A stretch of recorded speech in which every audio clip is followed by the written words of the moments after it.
Pendientes de las últimas horas, nosotros volvemos a mirar a Israel, al Parlamento israelí. En la KNESSET llega el momento histórico. Vamos a escuchar ya a Donald Trump.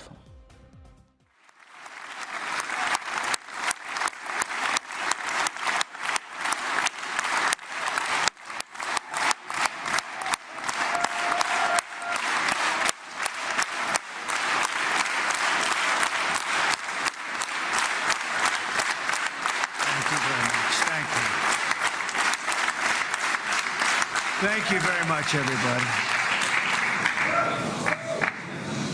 It's a great honor. Nice place. Very nice place.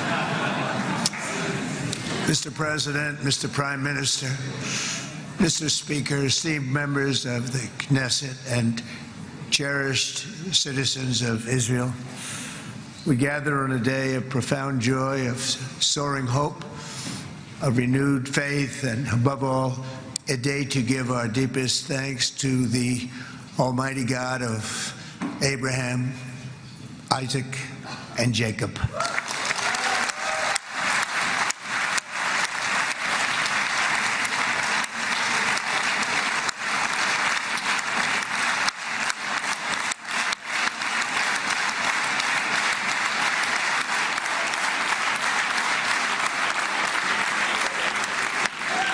After 2 harrowing years in darkness and captivity, 20 courageous hostages are returning to the glorious embrace of their families, and it is glorious.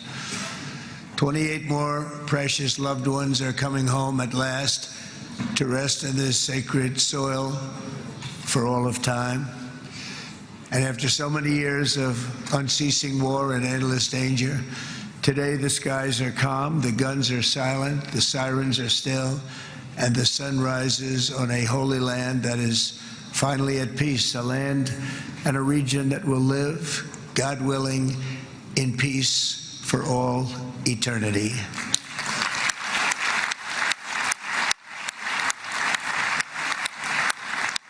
This is not only the end of a war, this is the end of an age of terror and death and the beginning of the age of faith and hope and of God.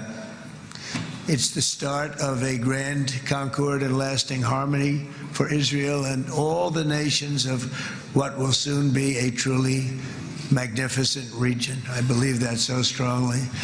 This is the historic dawn of a new Middle East. I want to express my gratitude to a man of exceptional courage and patriotism whose partnership did so much to make this momentous day possible.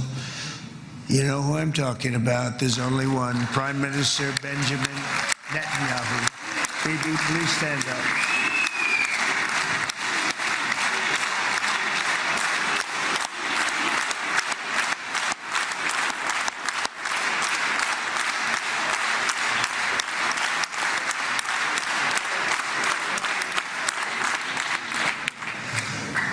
And he is not easy, I want to tell you. He's not the easiest guy to deal with, but that's what makes him great. That's what makes him great.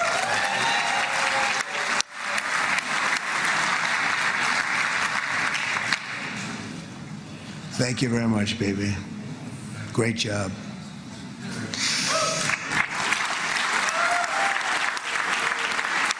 And let me also convey my tremendous appreciation for all of the nations of the Arab and Muslim world that came together to press Hamas to set the hostages free and to send them home. We had a lot of help. We had a lot of help from a lot of people that you wouldn't suspect, and I want to thank them very much for that.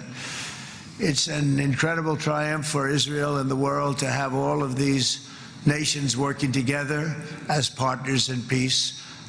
And it's pretty unusual for you to see that, but it happened in this case. This was a very unusual point in time, a brilliant point in time. Generations from now, this will be remembered as the moment that everything began to change, and change very much for the better. Like the USA right now, it will be the golden age of Israel and the golden age of the Middle East. It's going to work together. I'd like to thank several great American patriots for their invaluable help in getting something done that almost everyone thought was absolutely impossible. We were wasting our time. So many people said, "You're just wasting your time." But we weren't, because we had talented people working with us, and we had people that loved your country, and frankly, people that loved the region. They loved the Middle East. I want to thank my friend Steve Witkoff.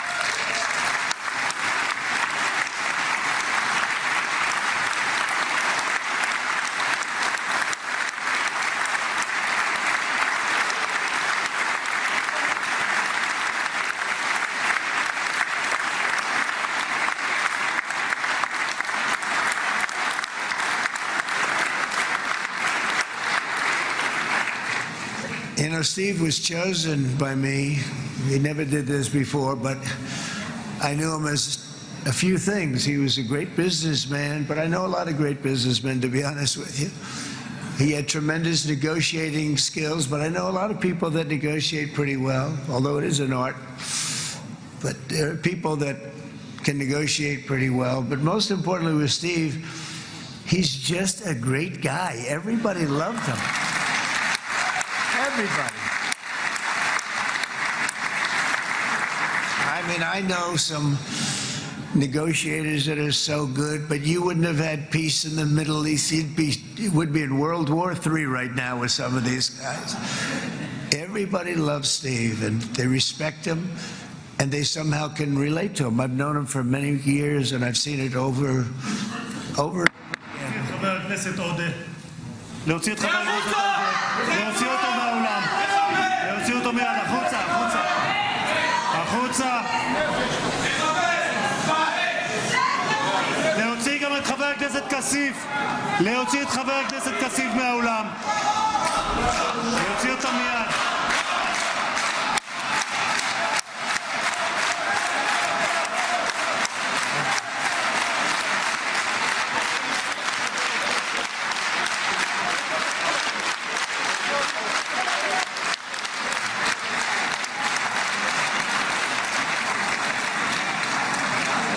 Sorry for that, Mr. President. Thank you. Please.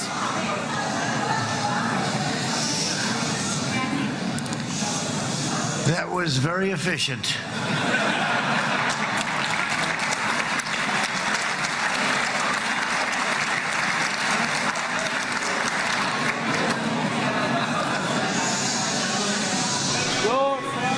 So back to Steve. He's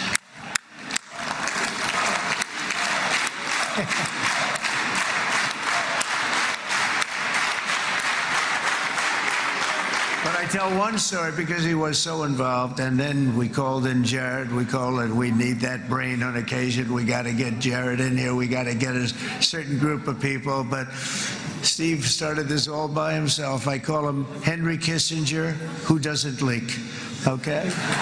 Henry is a big leaker. He leaked.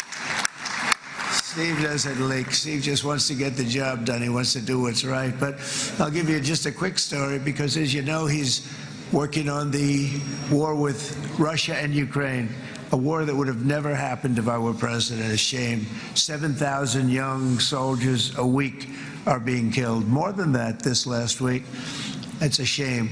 It should have never happened. But it did happen, and we won the race, and I took over this horrible war that's been raging, and I thought it would be easily settled. I thought it was a hell of a lot easier than doing what we just did very successfully with Israel and a lot of other people.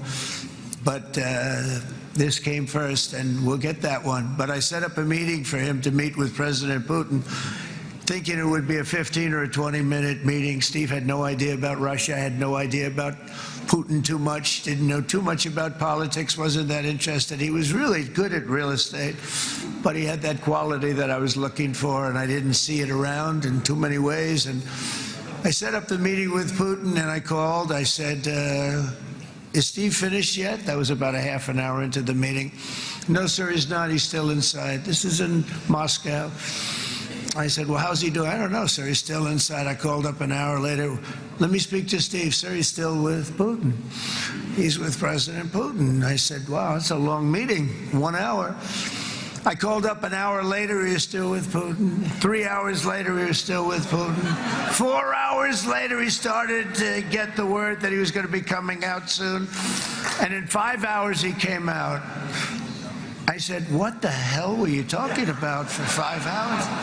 And he says, just a lot of interesting things. We're talking about a lot of interesting things, including what he went in there for, but you can't talk about it for 5. You can talk about it for a certain period of time, and you know what you're getting. But that's a talent. That's a talent, where you can do that. Most people I'd send in, number one, they wouldn't be accepted. Number two, if they were, the meeting would last 5 minutes, and that's what happens with Steve. Everybody loves him. They love him on this side. They love him on the other side. And he really is. He's a great negotiator because he's a great guy. So thank you very much, Steve, very much.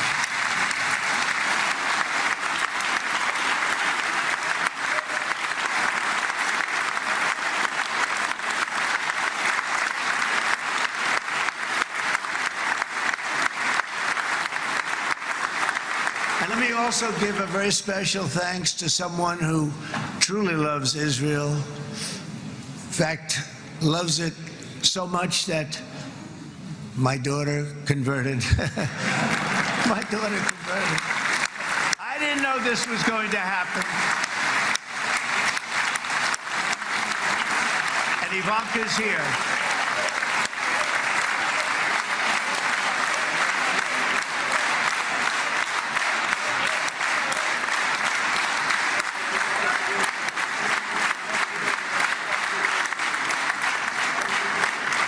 And Bibi, you do know this was not in the cards for me. You understand that. And she is so happy, and they are so happy. At least I think they're happy. If they're not, we have a big story, right?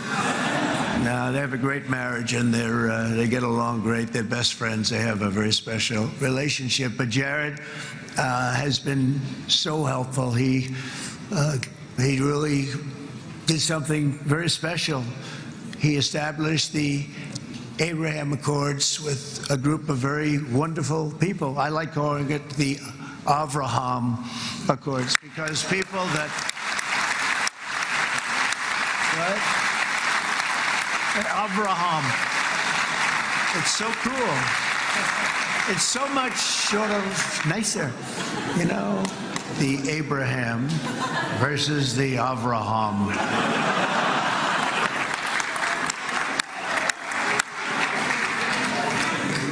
I just don't want to sound too sanctimonious when I do it, so, you know, I sort of split it up. This way we keep everybody happy. But we have some very great talent, and they have no excuses for anything that's taken place, because we had some unbelievably good people working on this. And then you're going to add a man named Marco Rubio, who is also here.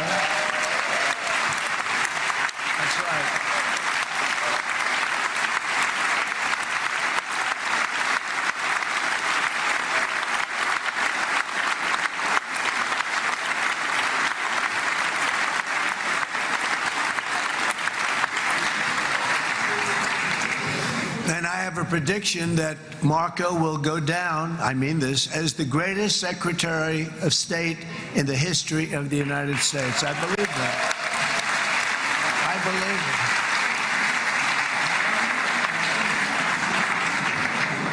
believe it. And he and I, you know, we really fought it out. You remember, he was tough. He was nasty. Who the hell thought this was going to happen, Marco, right? And now I'm saying he's going to go down as the greatest. He will. He was always smart and sharp, and people respect him.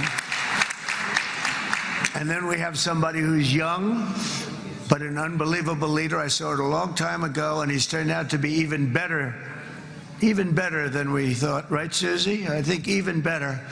And that's Pete Hegseth, who is our Secretary of War, formerly Secretary of Defense.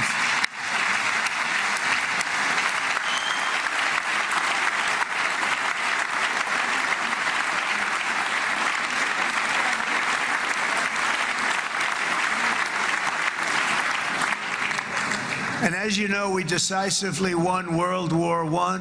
We decisively won World War II decisively.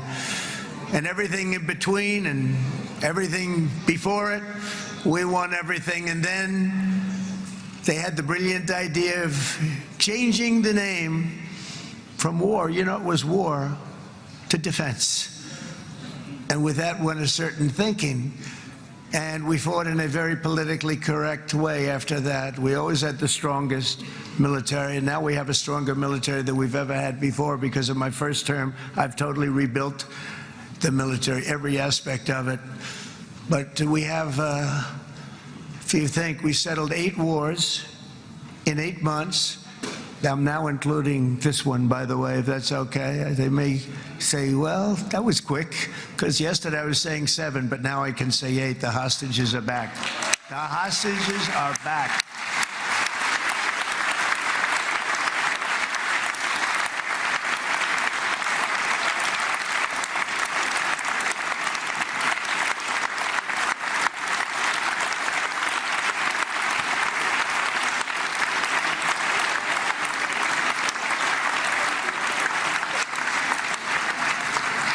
It is a good feeling. Isn't that nice to say? You know, I just said the hostage, first time I said the hostages are back. It feels so good to say it. But when you settle 8 wars in 8 months, that means you don't like war. Everyone thought I was going to be brutal. In fact, I remember Hillary Clinton during a debate, she said, look at him, he's going to go to war with everybody. And actually, she said, he's got a personality that's all about war. No, and my personality actually is all about stopping wars, and it seems to work. It seems to work. But it also means this name change and our attitude that we're not going to go into a war, but if we do, we're going to win that war like nobody has ever won a war before. We will not be politically correct, but we're not going to be there. And I think, you know, as you mentioned, Bibi, before, peace through strength, and that's what it's all about. The United States has the greatest and most powerful military in the right now history of the world. I can tell you we have weapons that nobody's ever dreamt of. I only hope we never have to use them. I rebuilt the military. I was proud to do it, but some of the things I hated to do. I hated certain of the weapons because the level of power is so enormous. It's so dangerous, so bad. But we have to do what we have to do. We make the best weapons in the world, and we've got a lot of them. And we've given a lot to Israel, frankly. And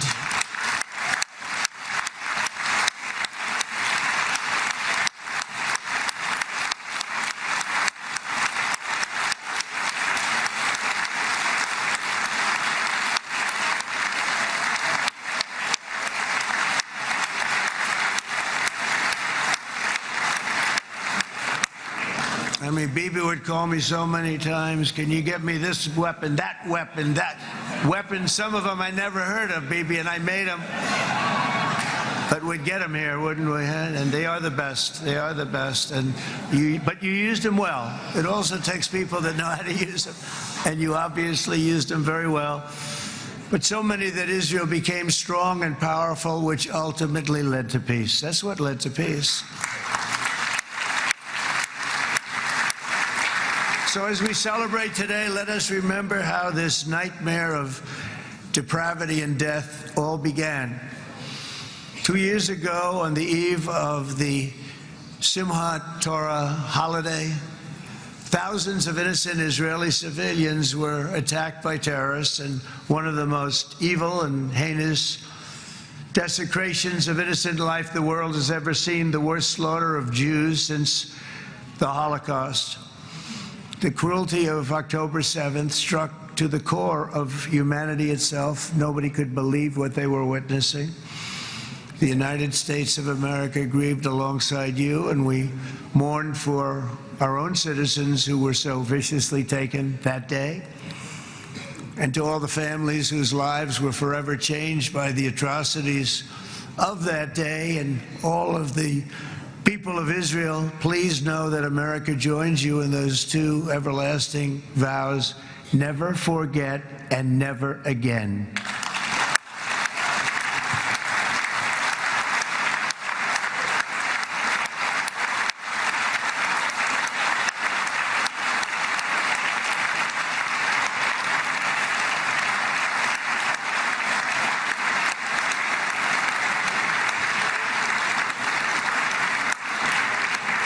From October 7th until this week, Israel has been a nation at war, enduring burdens that only a proud and faithful people could withstand. It was a very tough period of time.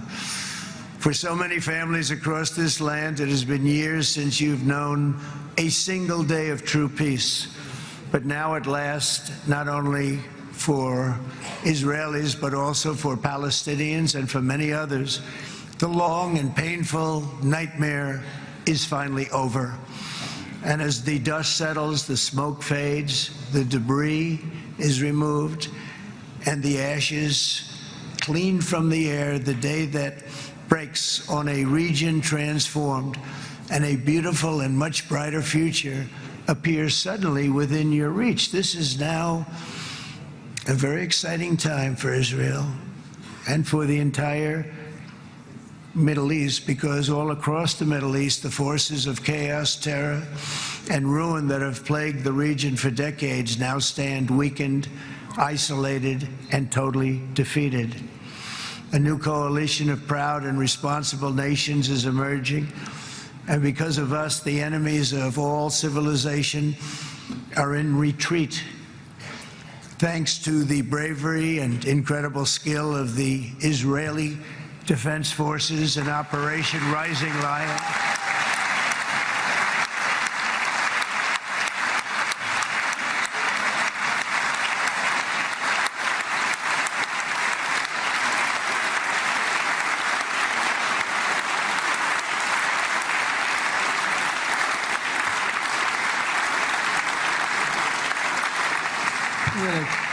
guy's central casting. Let's put him in a movie. Look at him.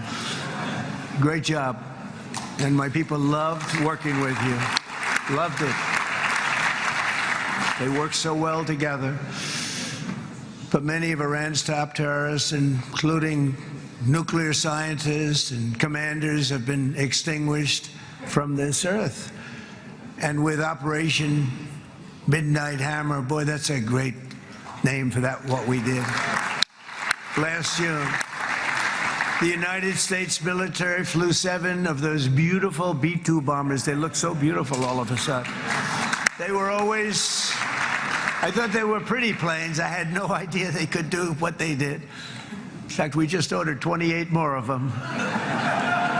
A little updated version. We ordered a whole pile of them. And almost 100 other planes went with them, including fighter jets. And we had 52 tankers, big, beautiful, brand new tankers that were loading them up 4 or 5 times. They've traveled 37 hours back and forth, think of that. But we had tankers all over the sky for all the other planes. We had the F-22s, the F-35s, F-16s. We had a hell of a lot of planes.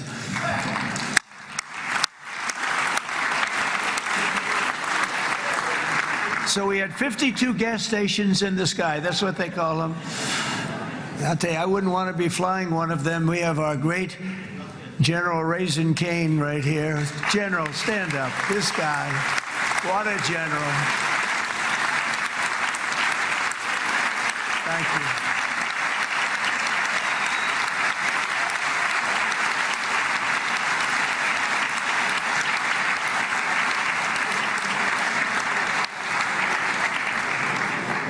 I asked General Cain, I said, you know, we're having problems with ISIS, and I was in Washington, and I asked, how long would it take to defeat ISIS? And my Washington generals told me, 3, 4, maybe 5 years, sir.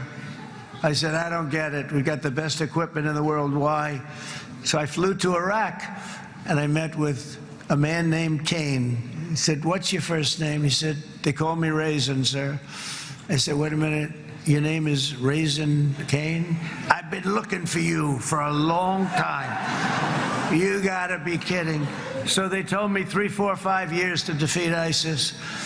And I sit down with him and I say, why is it? I flew there in the dark of night. I landed, I'll never forget it. It's quite a trip. I'm glad I made it because I met him.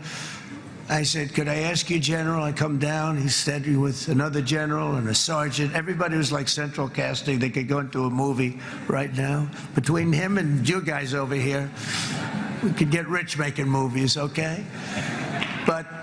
And they got along so great. That's the beautiful thing, that your military and our military, Bibi, got along so great. But I was told by the television generals in Washington, we have the best equipment in the world. Why is it taking so long?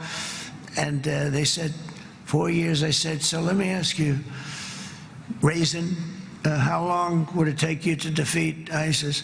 Sir, we can do it in 3 weeks, but you'll probably have some time left over. I said, you gotta be kidding.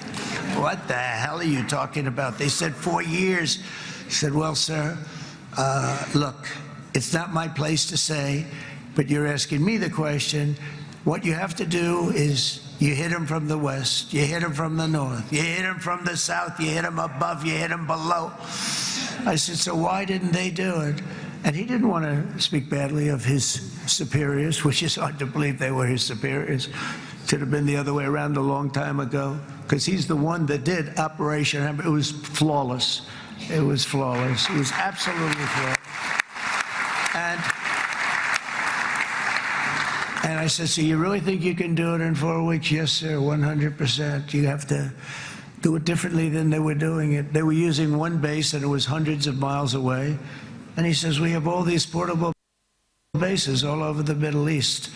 And they didn't want to use them because they didn't want to offend the country where the portable, they wouldn't have even known what the hell the planes were going up, right? They wouldn't have known, but he said, no, they didn't want to defend anybody, offend anybody, and but we can do it in 4 weeks. I said, you sure about that? I'm going to call you back. I'll call you back on Monday. I'm going back to Washington. But you think 4 weeks? Yes, sir, I think we can do it in 4 weeks. We'll have time left over. So I call him on Monday. I said, you think you can do it? 4 weeks. I said, go ahead and do it. He did it. I'll tell you, he did it in 4 weeks, less than 4 weeks. So, General, stand up, please. Again, this is a real general. This is not a television general. He doesn't want to go on television.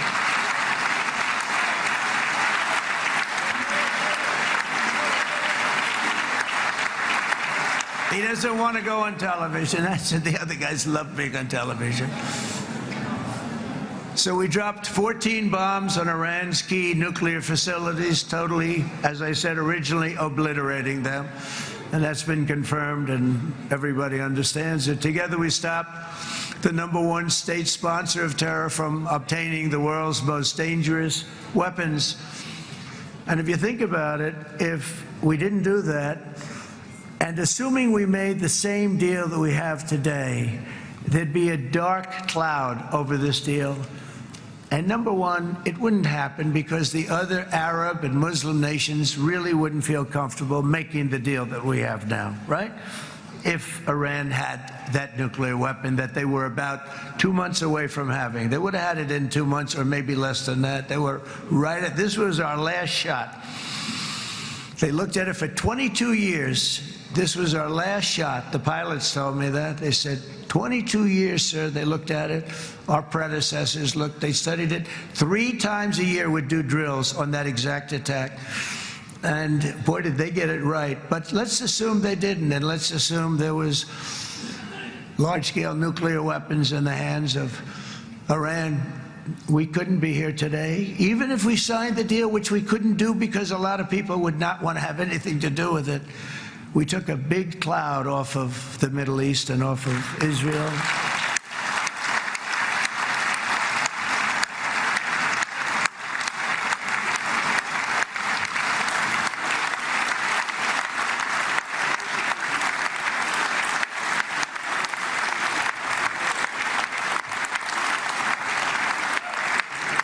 And it was my honor to help. But isn't it true, though, that can you imagine the same, let's assume, Bibi, the same documents, we had everything the same, but you had somebody out there that was, in the opinion of everybody, all-powerful in the Middle East. They took a big hit, didn't they? Didn't they take a big hit? Boy, oh boy.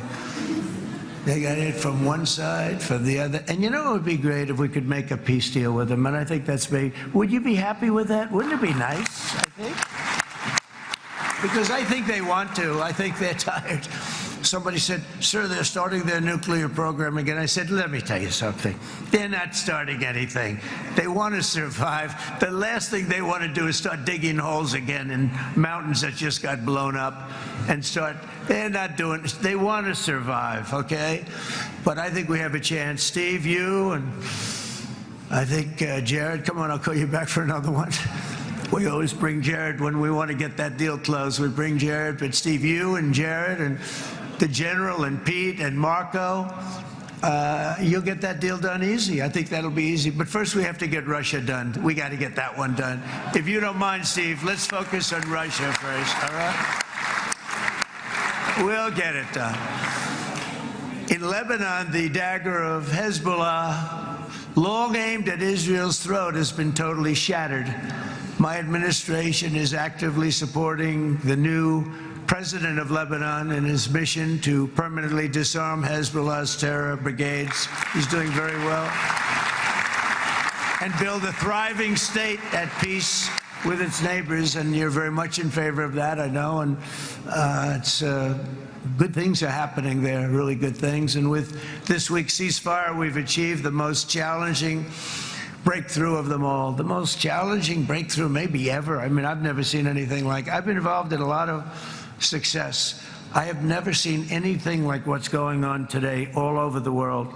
People are dancing in the streets, not just in Israel. They're dancing in the streets of countries that would have never danced in the street about what's happening today. They're dancing in those streets. So this long and difficult war has now ended. You know, some people say 3,000 years, some people say 500 years, whatever it is. It's the granddaddy of them all. And in an unprecedented achievement, virtually the entire region has endorsed the plan that Gaza will be immediately demilitarized, that Hamas will be disarmed, and Israel's security will no longer be threatened in any way, shape, or form.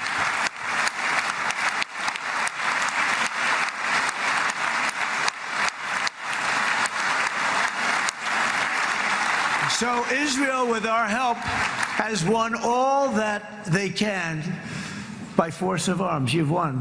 I mean, you've won. Now it's time to translate these victories against terrorists on the battlefield into the ultimate prize of peace and prosperity for the entire Middle East. It's about time you were able to enjoy the fruits of your labor. Mr. Opposition Leader. I said he's a very nice opposition leader. I think. No, he's a nice man. Bibi, he's a nice man.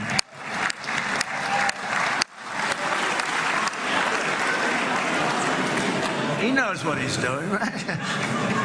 No, he's a very nice guy. Well, see, now you can be a little bit nicer, Bibi, because you're not at war anymore, Bibi.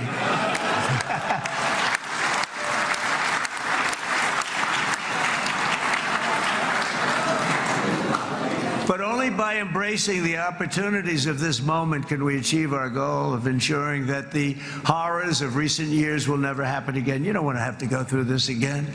8 years ago, I came to this region on a very special first trip abroad as the President of the United States. I came here very early at your request. I addressed the leaders of the Arab and Muslim world gathered in Saudi Arabia and said that it was time to build a future free of the grip of extremism and terror. And interestingly, right now, as soon as I'm finished, I'm quite late. You've kept me quite late between opposition leaders and Bibi's brilliant but very long speech. I thought I was going to run up here, make a speech, and then head to Egypt. It didn't work out, though. And you made a pretty long one, too, sir.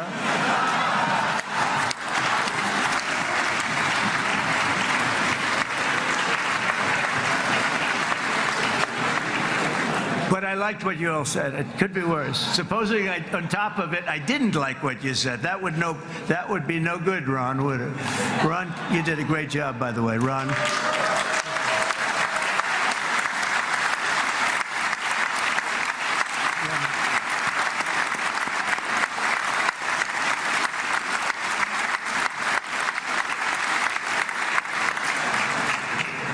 So I'm going to be meeting, actually, in a little while, I'm going to be meeting with the most powerful, the richest nations, really, in the world, although now, with the tariffs, the United States is by far the richest nation in the world, as you probably have been reading. But the richest nations, most powerful nations, you know, tremendous, headed by some tremendous people in many cases. Some cases I wouldn't say necessarily I would endorse. But I will tell you, some incredible people that really helped us make this all possible. So I'll be going there. I'll be quite late.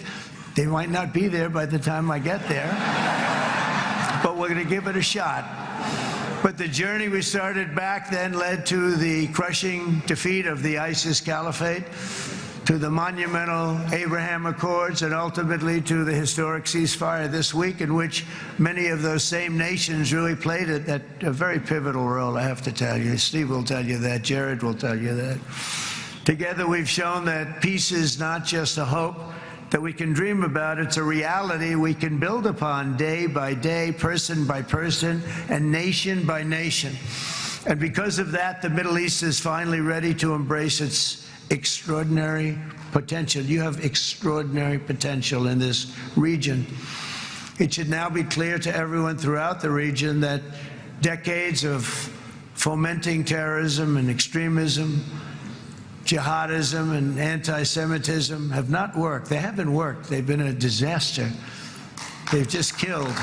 They've killed. They've backfired completely and totally. They've just totally backfired. Everything that you thought, take it worst case, it's turned out to be worse than that. They have not worked. From Gaza to Iran, those bitter hatreds have delivered nothing but misery, suffering, failure, and death. They've served not to weaken Israel, but to annihilate the very forces that did the most to foment this hatred. And it's really, I mean, everybody that's tried it has become irrelevant. Meanwhile, we've seen those nations that set aside their differences, reached across ancient divides, and pursued engagement are now among the most successful in the region. They're getting along with Israel, and they're doing great. And I can tell you the 4 nations that joined the Abraham Accords early on, and you'd all be doing me a favor, and I'm going to be saying this in a little while to some other friends, would love you all to, is this right, Jared? Join up in the Abraham Accords. We have to join up and get together. You can have that whole thing filled out. We had a very weak administration, worst president in the history of our country by far. And Barack Obama was not far behind, by the way.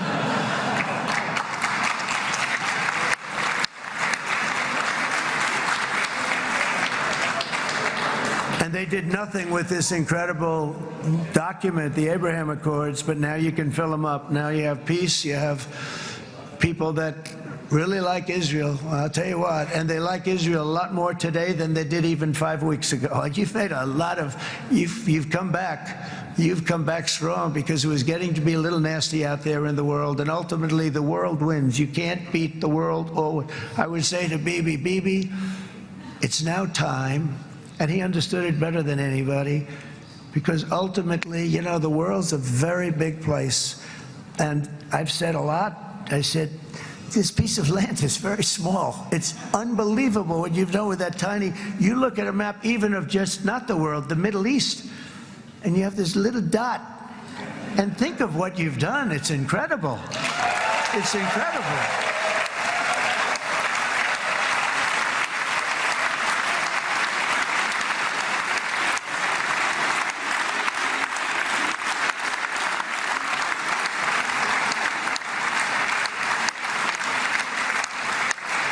But the world is loving Israel again. And I said to people, you know, the world is big and it's strong.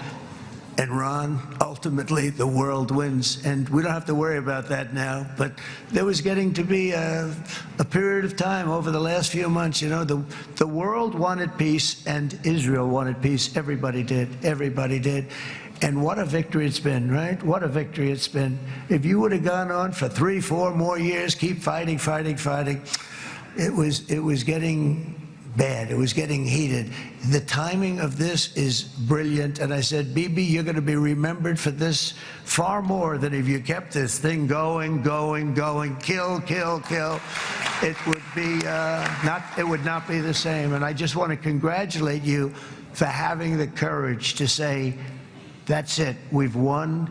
And now let's enjoy our lives and let's rebuild Israel and make it stronger and bigger and better than it's ever been before. We're going to do that. Took a lot of guts. And the choice for Palestinians could not be more clear. This is their chance to turn forever from the path of terror and violence. It's been extreme, to exile the wicked forces of hate that are in their midst. And I think that's going to happen. I've met some people over the last couple of months that want to see it happen very much. And after tremendous pain and death and hardship, now is the time to concentrate on building their people up instead of trying to tear Israel down. We don't want that to happen again. And the total focus of Gazans must be on restoring the fundamentals of stability, safety, dignity, and economic development so they can finally have the better life that their children really do deserve after all these decades of horror. I intend to be a partner in this effort in the sense that we're going to help and we're going to do something that became unbelievably popular. Everybody wants to be on it. It's called the Board of Peace, okay? How about that? Is that a beautiful name? Like a board of peace.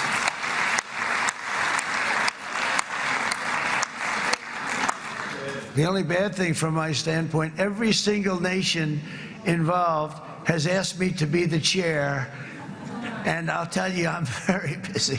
I didn't count on that, but you know what? If we do it, we'll do it right, and we have unbelievable power and wealth, because you're going to need wealth. You're going to need wealth to rebuild things, and they have wealth like few people have wealth. I want to thank the Arab and Muslim nations for their commitment, because they've made to support a safe rebuilding of Gaza and beyond. I have many Arab countries, very wealthy countries, that came up and said, we'll put up tremendous amounts of money to get to rebuild Gaza, and I think that's going to happen. The power, they want dignity, they want to come forward, and they want to say, and I want to say who they are, because what they're doing is going to be, I think, something that you're going to be very impressed with, Bibi, and you need that. You need the kind of economic power that they have, and they want to see it work, and they want to see it be safe, and they want to see it be good for Israel, too. And as much money as it will be, and it's a lot, as you can see, it's a lot. For these countries, it's relatively little relative to their worth. It's really a lot of money like most people could never even conceive, but for these countries, it's not that much, especially because it ensures success and stability in the Middle East, which is what they want to see. So many of them will be with us in Egypt in a little while, I think. I'm not sure. They may be gone. They may have taken their Boeing 747s and left. I said, what kind of a plane do you fly? 747. I said, that's a large plane. No, they may have. Steve, do you think they've left on their their brand new Boeing 747s? I don't know. We're going to find out soon. It's going to be a big story. There'll be 2 people left. And they'll be the 2 poorest ones.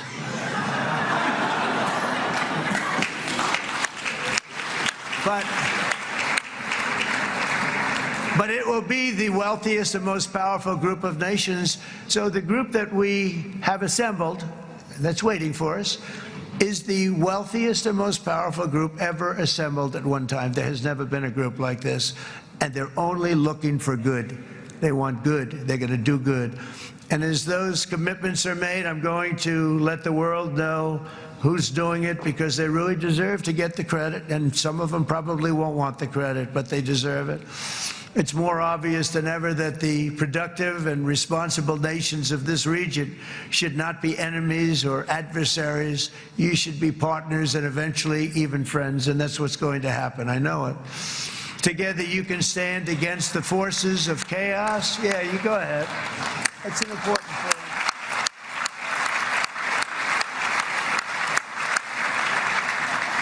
Because you can stand against the forces of chaos that threaten all of your interests, and it's always a big threat, and unleash incredible prosperity and opportunity for all the people of these lands, and that's what's going to happen. You're going to unleash numbers and success, the likes of which Israel has never been able to think of, because you're so firm, and you should be, and you've done the right thing in defending yourself.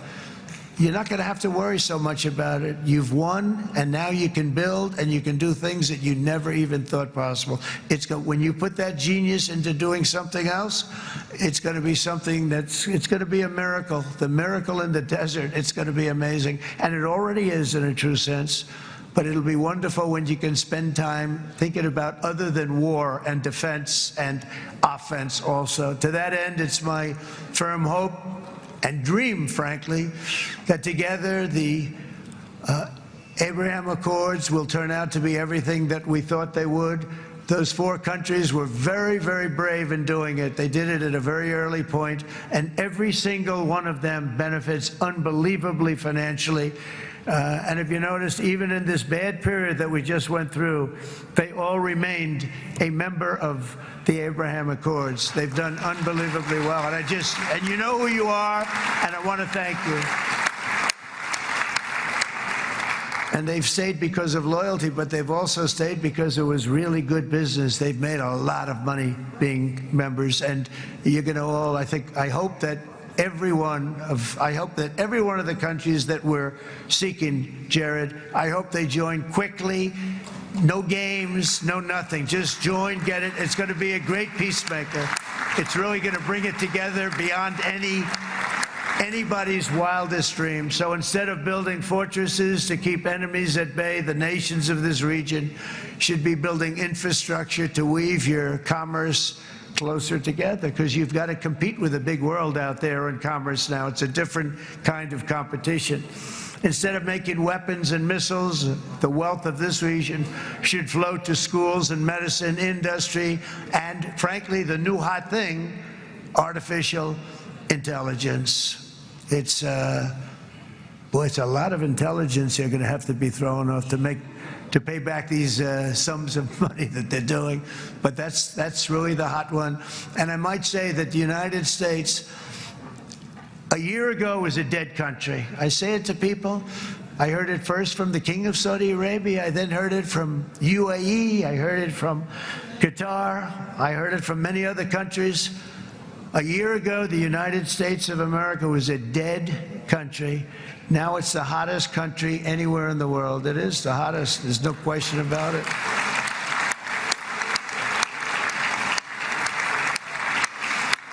In fact, if you go back a year ago, before the election, although once we had November 5th, we became hot because people got it. I would say November 5th was a time that we became really hot. But once you go back a couple of years, if I were in charge and the country was doing what they were, nobody was going to ask me to speak. Nobody asked Joe Biden to come up and speak, I guarantee you that. And if they did, he would have turned them down, I promise you. He didn't speak. He didn't speak, and he didn't speak well. But all of the countries in the Middle East, it could have, what we're doing now, it could have happened a long time ago, but it was strangled and set back almost irretrievably by the administrations of Barack Obama and then Joe Biden. There was a hatred toward Israel. There was an absolute hatred. The setbacks really started when President Obama signed the Iran nuclear deal. This was a disaster for Israel, and it was a disaster for everyone. And I remember that Bibi Netanyahu came to the United States and worked so hard to try and get Obama not to do that deal.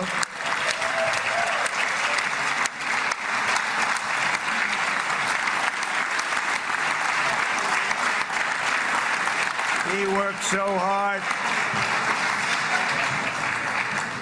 But it was like talking to a wall. I remember him telling me it was like talking to a wall. They wanted to go with Iran. They chose Iran, frankly, over a lot of other good nations, but specifically Israel. And that was the beginning of a very bad period of time. You had Obama go out, and the Iran nuclear deal turned out to be a disaster. And by the way, I terminated the Iran nuclear deal, and I was very proud to do it.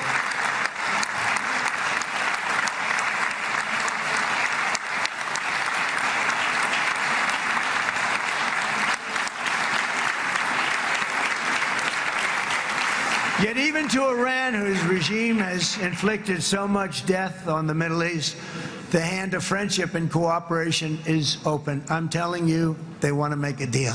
That's all I do in my life. I make deals. I'm good at it. I've always been good at it. And I know when they want. Even if they said, we don't want to make a deal, I can tell you they want to make a deal. All right, they do. They want to make a deal, and we're going to see if we can do something, because this is crazy what's happening, and we're not going to have this anymore. Neither the United States nor Israel bear the people of Iran any hostility. We merely want to live in peace. We don't want any looming threats over our heads, and we don't want to even think in terms of nuclear destruction. It's not going to happen, never will happen. There's nothing that would do more good for this part of the world than for Iran's leaders to renounce terror, stop threatening their neighbors, quit funding their militant proxies, and finally recognize Israel's right to existence. They have to do that. They have to do that. And to Iran, and as you know, this is not said out of weakness. There's no weakness. But I'm going to say this, that we are ready when you are, and it will be the best decision that Iran has ever made. And it's going to happen. It's going to happen. And they're good people. I know a lot of Iranians in the United States. They're good people, smart, hardworking people. They don't want to see what's happened to their country.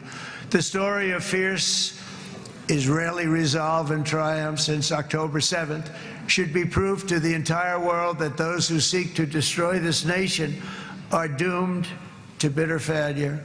The state of Israel is strong, and it will live and thrive forever.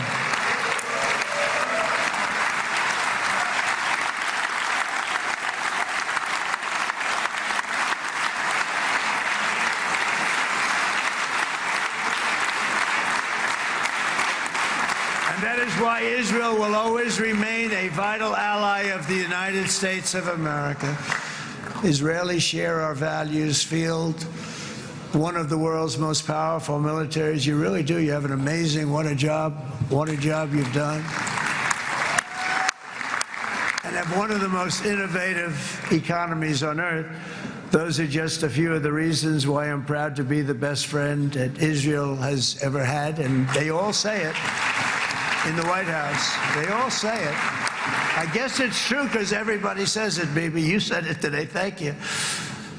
But as president, I terminated the disastrous Iran nuclear deal, and ultimately I terminated Iran's nuclear program with things called B-2 bombers. It was swift, and it was accurate, and it was a military beauty. I authorized the spending of billions of dollars, which went to Israel's defense, as you know, and after years of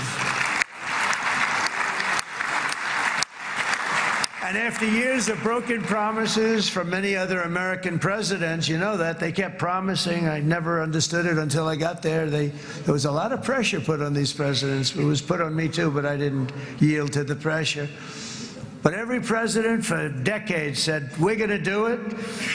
The difference is I kept my promise and officially recognized the capital of Israel and moved the American embassy to Jerusalem.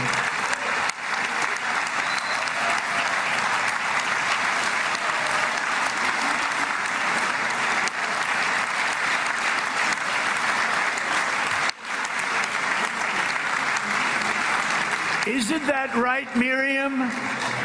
Look at Miriam. She's back there. Stand up, Miriam. Stand up.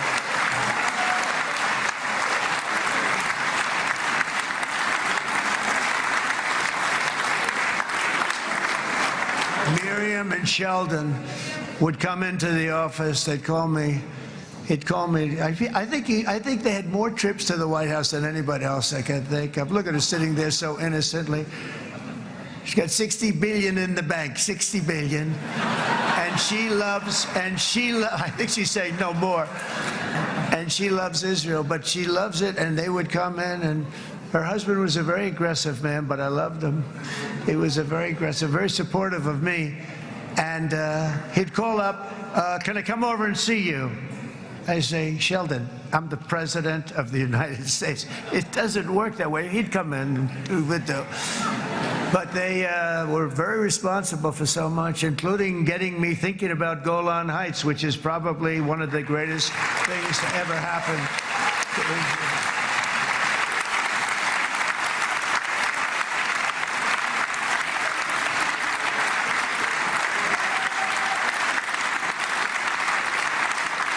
Miriam, stand up, please.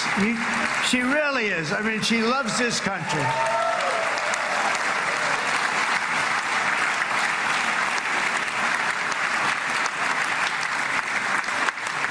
She loves this country. Her and her husband are so incredible. We miss him so dearly. But I actually asked her, I'm going to get her in trouble with this, but I actually asked her once, I said, so Miriam, I know you love Israel. What do you love more, the United States or Israel? She refused to answer. That might mean Israel, I must say. We love you. Thank you, darling, for being here. That's a great honor. Great honor. She's a wonderful woman. She is a great woman. I've always stood for the people of this community, and I always will. I'll always be with you. I'm always going to be with you. I guess maybe something could happen to change my mind. Somebody that's really stupid gets into office and wants to do really bad things, but that's about it. We don't think we're going to have that happen. I hope we're not going to have that happen. And this man is a good man right here. These two men are good men right here.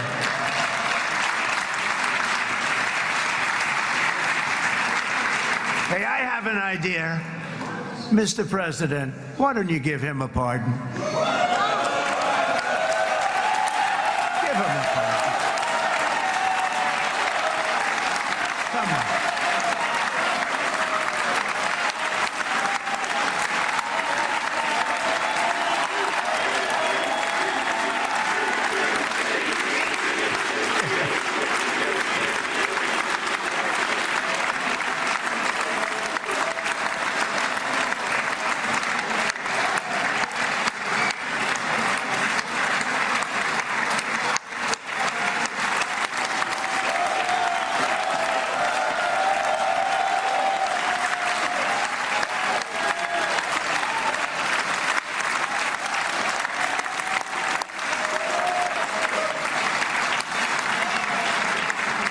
By the way, that was not in the speech, as you probably know. But I happen to like this gentleman right over here, and it just seems to make so much sense. You know, whether we like it or not, this has been one of the greatest wartime presidents. This has been one of the greatest wartime presidents. And cigars and champagne, who the hell cares about that?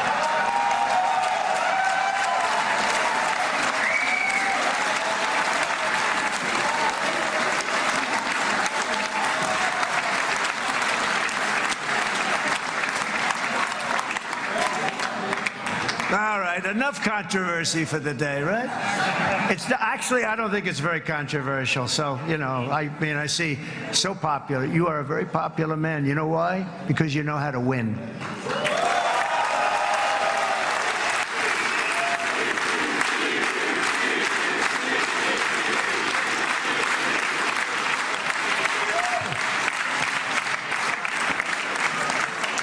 Over the past 2 years, I've met many of the families of the Israelis taken hostage and those that were taken hostage. Unbelievable. I've looked into their eyes. I've seen the worst nightmares of their suffering, but I've also seen something else, the beautiful love of the people, the love of people, frankly, that hold things together, the love that gives you the courage to carry on through thousands of years of persecution and repression, and to emerge with the heart of David. It's the heart of David. It's that love that's defeated the enemies of civilization, built this incredible country and this unbelievable economy, and forged one of the great democracies of the world. That is why it's a true honor to stand here today and address this assembly in your ancient and eternal now capital, Jerusalem. I'm proud to have helped in that regard. This city and this nation stand as living proof that a much brighter future for this entire region is truly within our grasp. For thousands of years, Jerusalem has been a home to Christians, Jews, Muslims, and people of all ethnicities and creeds. This is the holy center of the world's three great Abrahamic faiths. I like that too. Adorned, it's the first time I've seen that word in a while. Adorned with their sacred sites and alive with their pilgrims and visitors from every corner of the globe. But here between the Western Wall, the Temple Mount, and the hill called Calvary, people of every faith and background live, work, pray, serve, and raise their families side by side, and they do it with love. This example is just one of the modern miracles that Israel has given to the world. And just in closing, the leaders in this chamber know better than anyone else the challenges of this harmony, and it's been easily won. No, it hasn't. It has not been. It's been so tough, but it has been, some say, a miracle. What you've done is a miracle. Look at your size. Look at your chances when it all started. And you know, if you think about it, you are safer today, stronger today, and more respected today than at any time in the history of Israel. Think of it. People used to say it wouldn't exist. They don't say that anymore, do they? Yet if safety, security, and coexistence can thrive here in the winding alleys and ancient paths of Jerusalem, then surely peace and respect can flourish among the nations of the broader Middle East. The God who once dwelled among his people in this city still calls us, in the words of Scripture, the turn from evil and do good, to seek peace and pursue it. So he still whispers truth into the hills and knolls and valleys of his magnificent creation, and he still writes hope into the hearts of his children all over the world. And that is why even after 3,000 years of pain and conflict, the people of Israel have never given up from the threats of Zionism, from all sorts of threats. You want the promise of Zion. You want the promise of success and hope and love and God. And the people of America have never lost faith in the promise of a great and blessed future for all of us. From the very first day that modern Israel was founded, we have stood together through.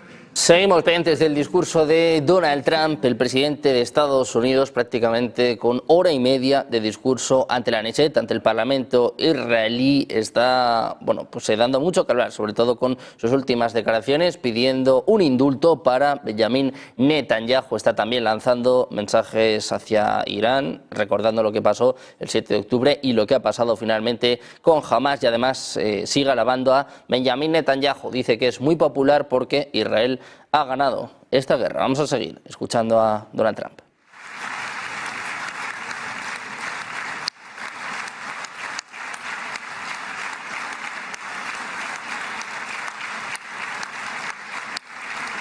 So now we're going to forge a future that is worthy of our heritage. We're going to build a legacy that all the people of this region can be proud of. New bonds of friendship, cooperation, and commerce will join Tel Aviv to Dubai, Haifa to Beirut, Jerusalem to Damascus, and from Israel to Egypt, from Saudi Arabia to Qatar, from India to Pakistan, from Indonesia to Iraq, from Syria to Bahrain, Turkey to Jordan. the United Arab Emirates to Oman, and Armenia to Azerbaijan, another war that I just settled. We are going to have hope, harmony, opportunity, and happiness here in the spiritual and geographic center of the entire world. That's what you are. Israel, America, and all of the nations of the Middle East will soon be safer, stronger, greater, and more prosperous than ever before.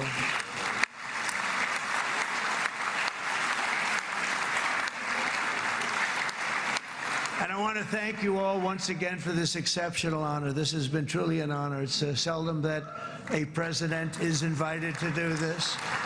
And I love Israel. I'm with you all the way.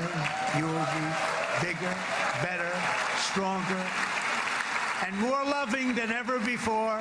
Thank you very much. God bless you. God bless the United States of America. And God bless the Middle East. Thank you, everybody. Good luck. Thank you very much. Thank you.